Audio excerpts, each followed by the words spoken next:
እኔ እግዚአብሔር አምላክህ ነኝ። ከግብጽ ምድር ከባርነት ቤት ነፃ ያወጣሁ ነኝ። ሌሎች አማልክት አይሁኑልህ። እኔ እግዚአብሔር አምላክህ ቀናተኛ ነኝ። በላይ በሰማይ ካለው በታችም በምድር ካለው ከምድር በታችም በውሃ ካለው የማናቸውንም ምሳሌ የተቀረጸውንም ምስል ለአንተ አታድርግ፣ አትስገድላቸውም፣ አታምልካቸውም። ኦሪት ዘጸአት ምዕራፍ 20 ከቁጥር 2።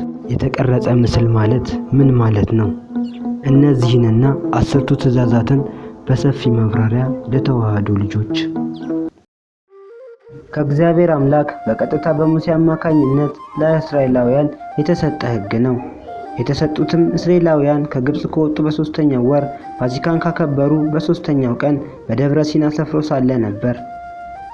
10 ቁጥር ምሉዕነትና ምሳሌ መገለጫ ነው። እነዚህ 10ቱ ትእዛዛትም በ10 ቁጥር መወሰናቸው ምሉዕ መሆናቸውን ማለትም ሁሉን የሚያጠቃልል ሕግጋትን፣ ትእዛዛትን በውስጣቸው ያካተቱ መሆናቸውን የሚገልጽ ነው።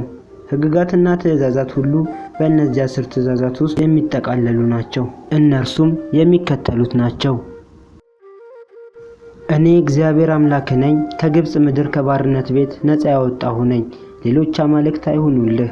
እኔ እግዚአብሔር አምላክህ ቀናተኛ አምላክ ነኝ። የእግዚአብሔር አምላክህን ስም በከንቱ አታንሳ። እግዚአብሔር ስሙን በከንቱ ያደረገውን ይቀስፈዋል። የሰንበትን ቀን ትቀድሰው ዘንድ አስብ። አባትና እናትህን አክብር፣ ዕድሜህ ይረዝም ዘንድ እግዚአብሔር አምላክህ በሚሰጥ ምድር። አትግደል፣ አታመንዝር፣ አትስረቅ፣ በባልንጀራ ላይ በሐሰት አትመስክር፣ የባልንጀራህን ቤት አትመኝ፣ የባልንጀራህን ሚስት አትመኝ፣ ሎሌውንም ገረዱንም በሬውንም አህያውንም ማንኛውንም ከባልንጀራ ገንዘብ ሁሉ አትመኝ። ባልንጀራህን እንደ ራስ አድርገህ ውደድ። እነዚህ ሕግጋት የብሉይ ኪዳን መሠረቶች ናቸው። እግዚአብሔር ሕግን ብትጠብቁ ብትፈጽሙም ሕዝቤ ትሆናላችሁ፣ እኔ እግዚአብሔር አምላክም እሆናችኋለሁ ብሎ ቃል ኪዳን ገባ። ሕዝቡም በአንድ አፍ ድምፃቸውን ከፍ አድርገው እግዚአብሔር ያለውን ሁሉ እናደርጋለን እንተዘዛለንም ብለው ቃል ኪዳን ገቡ። ቅዱስ ጳውሎስም እንደነገረን ይህ የፊተኛው ኪዳን ያለ ደም አልተመረቀምና ሙሴ ኪዳኑን ለማጽናት የደም መርጨት ስነ ስርዓትን አደረገ። በአዲስ ኪዳንም ቢሆን በ10ቱ ትእዛዛት ሙሉ በሙሉ ተቀባይነት ያላቸው ሕግጋት ናቸው። እግዚአብሔር ሕዝቦቹንና ልጆቹ ሊያደርገን ይህን ታላቅ ተስፋ በመስጠት ቃል ከገባልን እኛ ደግሞ ትእዛዛቱን ለመጠበቅ ምን ያህል ቃል ገብተንለታል? ጌታችንስ ብትወዱኝ ትእዛዜን ጠብቁ፣ እንዲሁም ከሆነ እንደ እስራኤላውያን እግዚአብሔር ያለውን ሁሉ እናደርጋለን እንታዘዛለን ብለን ከሁሉ በፊት ለእግዚአብሔር ቃል መግባት አለብን። 10ቱ ትእዛዛት የተሰጡት የሚከተሉትን ዓላማዎች መሰረት በማድረግ ነው። ይኸውም ከግብጽ ምድር ስላወጣቸው ውለታውን እንዲያስቡ፣ ወደፊትም በአረማውያን መካከል ሲመላለሱ ከኃጢአት እንዲጠበቁ፣ አካሄዳቸው ምን አቅጣጫ መከተል እንዳለበት ማሳያ ነው። የክርስቲያን ሕግ የፍቅር ሕግ ነው። ቅዱስ ጳውሎስ ሌላውን የሚወድ ሕግን ፈጽሞታል ካለ በኋላ ከ10ቱ ትእዛዛት የተወሰኑትን በመጥቀስ ፍቅር የሕግ ሁሉ ፍጻሜ መሆኑን በግልጽ ተናግሯል። ጌታችን መድኃኒታችን ኢየሱስ ክርስቶስ እንዳስተማረን ፍቅር በሁለት ይከፈላል፣ ፍቅረ እግዚአብሔርና ፍቅረ ቢጽ። ፍቅረ እግዚአብሔር ከአንደኛ ትእዛዝ እስከ 3ኛ ያሉት ሲሆኑ እግዚአብሔርን የሚመለከቱ ናቸው። ፍቅረ ቢጽ ደግሞ ከ4ኛ ትእዛዝ እስከ 10ኛ ያሉት ሲሆኑ ባልንጀራን የሚመለከቱ ናቸው። በሌላ በኩል ደግሞ ከአዎንታዊ አሉታዊ ከመነገራቸው አንጻር በሁለት ይከፈላሉ። ይኸውም ሕግ ባሉታ የተነገሩት አታድርግ ሲሆኑ ትእዛዝ በአዎንታ የተነገሩት አድርግ ናቸው። ከዚህም ሌላ ከአፈጻጸማቸው አንጻር ሲታዩ በ3 ይከፈላሉ። በሐልዮ የሚፈጸሙ ትእዛዝ 1፣ 3፣ 4 እና 9 በሐሳብ፣ በነቢብ የሚፈጸሙ 2 እና 8 በመናገር፣ በገቢር የሚፈጸሙ 5፣ 6፣ 7 እና 10 በሥራ ናቸው። ከእኔ በቀር ሌሎች አማልክትን አታምልክ የሚለው ትርጉም አንድ አምላክ እግዚአብሔር ብቻ ነው። ከሁሉ በፊት ለዚህ ዓለም ፈጣሪና አስገኚ አሳላፊ መጋቢ አለው፣ እርሱም እግዚአብሔር ነው። ከእግዚአብሔር በቀር ሌላ ፈጣሪ መጋቢ የለም። ሰው ሌሎች አማልክትን የሚመኘው የእውነተኛውን አምላክ የእግዚአብሔርን ሕልውና ሲክድ ነው። ስለዚህ የመጀመሪያው ትእዛዝ ሌሎች አማልክትን እንዳናመልክ ብቻ ሳይሆን የእውነተኛውን አምላክ ሕልውና መካድ፣ አምልኮቱን መዘንጋት እንደማይገባ ያስተምረናል።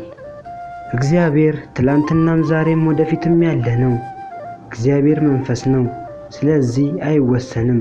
ነገር ግን ሰዎች የማይታይና የማይዳሰሰውን ግዙፍ የሆነ አካል በመፈለግ ከእግዚአብሔር ሲለዩ ሌሎች አማልክትን ሲያመልኩ ይታያል።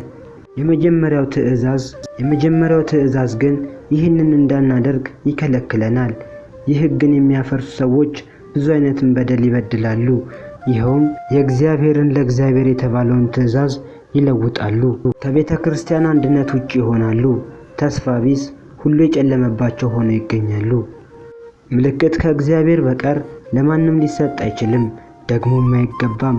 የአክብሮትና ጸጋ ስግደት መስጠት፣ ስማቸውን መጥራት ግን ለመላእክት ለቅዱሳን ሁሉ ልናደርግ ይገባል። በቅዱሳን ስም ምጽዋት ልንሰጥ፣ በጎ አድራጎት ልናደርግ እንችላለን። በጸሎት ስማቸውን ልንጠራ፣ በአማላጅነታቸውም ቃል ኪዳን እንዲፈጽሙልን ልንለምን እንችላለን። ማቴዎስ 10 ከቁጥር 41 እስከ 4 ድረስ ይህንን ይነግረናል። አምላካችንና ፈጣሪያችን እግዚአብሔር አምላክነቱን በመጽሐፍ ቅዱስ በብዙ ቦታዎች አምላካችሁ እግዚአብሔር እያለ ተገልጿል። ብዙም ጊዜ ራሱን በተለያየ መንገድ ለሰው ልጆች ገልጿል። ለምሳሌ ለነብዩ ሙሴ እኔ አባት አምላክ፣ የአብርሃም አምላክ፣ የይስሐቅ አምላክ፣ የያዕቆብ አምላክ ነኝ ብሎታል። የባህሪ አምላክ የምንለውም አምላካችን ልዑል እግዚአብሔርን ብቻ ነው። አምላክነቱ ከማንም ያልተገኘ ለራሱ ብቻ ሲሆን ለሌሎችም ቅዱሳን የጸጋ አምላክነትን ይሰጣል። መጽሐፍ ቅዱስም ቅዱሳንን አማልክት ይላቸዋል። መዝሙር 81 ከቁጥር 6፣ ዮሐንስ 10 ከቁጥር 34 ለምሳሌ ሙሴን ለፈርዖን አምላክ አድርጌሃለሁ በማለት እግዚአብሔር ነግሮታል። ዘጸአት 7 ከቁጥር 1 ከዚህ ጋር ሁላችንም የእግዚአብሔር ቅዱሳንን እናከብራለን። ይኸውም ከመጀመሪያው ትእዛዝ ጋር የሚጋጭ አይደለም። የእግዚአብሔርን አምልኮትና አክብሮት ለቅዱሳን አንሰጥምና እንዲሁም ለእነርሱ የምንሰጠውን ክብር እግዚአብሔርን ማክበር ስለሆነ በብዙ ምስጋና ለእግዚአብሔር እናቀርባለን። ሁለተኛ ቆሮንቶስ ምዕራፍ 9 ከቁጥር 13 ስለዚህ ቅዱሳንን ማክበር ከእግዚአብሔር ውጪ ልዩ አምልኮት አለመሆኑን መገንዘብና ማወቅ ያስፈልጋል። ሌሎች አማልክት የሚባሉት ሰው እንደ እግዚአብሔር የሚያያቸውና ብቸኛው እግዚአብሔርን ባህሪ የሚሰጣቸው ነገሮች ሁሉ አምላክ ሊሆኑ ይችላሉ። እነዚህም ገንዘብ፣ የሰው ኃይል፣ የሰው ጥበብና ዕውቀት፣ ሆድ፣ ራስን መውደድ፣ የምንታመንባቸው ሰዎች፣ አለቆቻችንና ወገኖቻችን፣ እናትና አባት፣ ጌጣጌጥ፣ ተድላ፣ ደስታ፣ የተቀረጸ ምስል፣ ጠንቋይ፣ ሟርተኛ፣ ቃልቻ፣ መናፍስት ጠሪ እና ሌሎችም ለእግዚአብሔር የሚሰጠውን ክብር ለነዚህ እስካደረግን ከእግዚአብሔር ሌላ አምላክ አመለክን ማለት ነው። የተቀረጸ ምስል ማለት አንድ ቅርጽ ሰርቶ ይህ አምላክን ይመስላል ወይንም አምላክ ነው ብሎ የሚመለክ ምስል ነው። ይህም ጣዖት ይባላል። በዚህ ትእዛዝ መሰረት የማናቸውንም ምስል የተቀረጸ ምስል በሶስት ይከፈላል። ይኸውም በላይ በሰማይ ባለው ነገር የተቀረጸ ምስል፣ ምሳሌ ፀሐይ፣ ጨረቃ፣ ከዋክብት፣ የሚበሩ አዕዋፋት ወዘተ።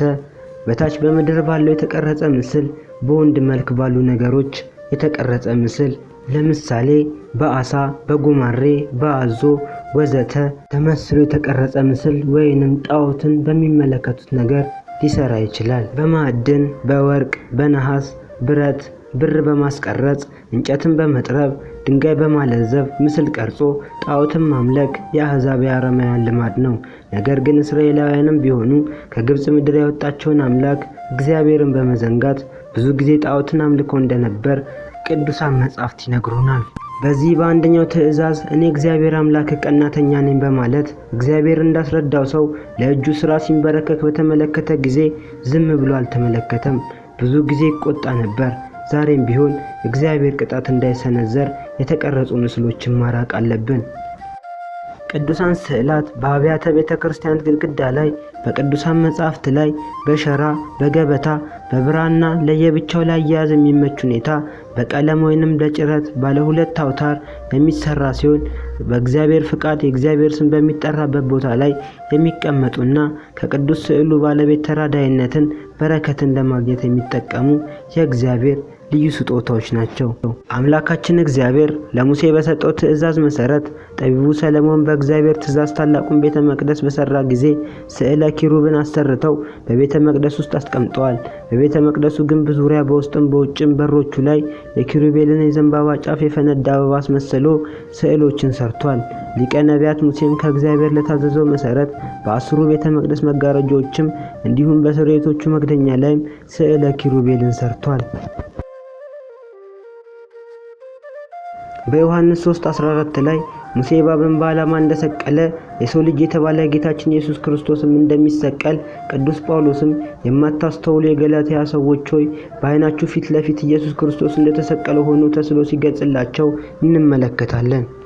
ገላትያ 3 ከቁጥር 1 ላይ እስራኤል ዘሥጋ እባብ አይተው ከደዌያቸው እንደተፈወሱ እስራኤል ዘነፍስ የምንባል እኛ ክርስቲያኖች እንዴት የመስቀሉን ስዕል አይተን ከሥጋና ከደዌ ነፍስ አንፈወስም? በመጀመሪያው ምዕተ ዓመት የነበሩ ክርስቲያኖች በመከራ ይኖሩ ስለነበረ ሥርዓተ አምልኳቸውም በክበበ ምድር ውስጥ ይፈጽሙ ነበር። በዋሻ ውስጥም የመጽሐፍ ቅዱስን ታሪክ የሚገልጹ ስዕላትን ይስሉ ነበር። ይህም ቅዱሳን ስዕላት ራሳቸውን ወንጌል መሆናቸውን ያስተምሩናል።